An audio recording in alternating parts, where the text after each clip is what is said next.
sa mga remote ng ating mga PCX, baka naman.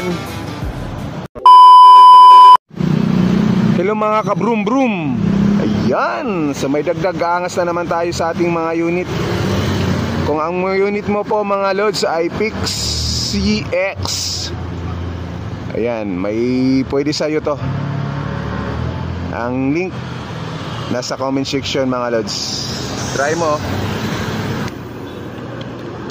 And sa mga naghahanap ng mga cover ng ating mga remote, sa mga pinaka PCX, baka naman yan. Ito oh, napakaangas. So kung tingnan natin to sa nag-bibideo mga lods, sa mga ads, akala natin ay metal. Hindi pala siya metal rubber lang yan, rubber. Dalawang rubber yan pinagdikit. Yan. Ito rubber lang yan oh. Pero ano siya, glossy yung pag-rubber niya. Ayan. So madali lang siyang simple. Tanggal. Itong cover na to, natatanggal to.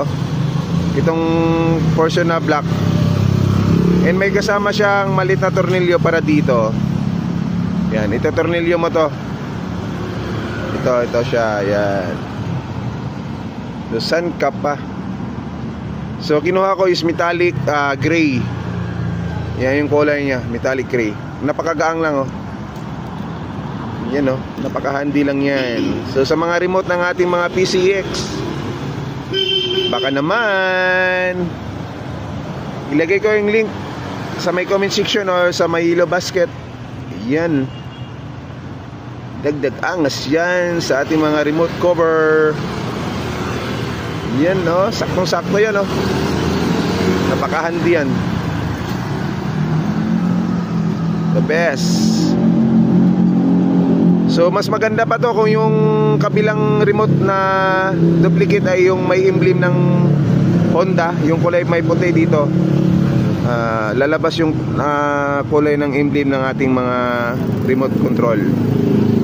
So ito ay dito naka-emblem oh. Yan oh. Pero saktong-sakto yung Honda mga lods. Lalong-lalo na yung isa, yung may cover na may emblem dito na color white, yung ating remote control ng ating mga Pixie. So yan, napaka-handy yan, napakaganda naman yan. Napakagaang lang yan. So don't forget to click. Kung gusto nyo ng ganito, nasa comment section ang link or nasa ibabaw ng aking profile name, ang yellow basket. Click na.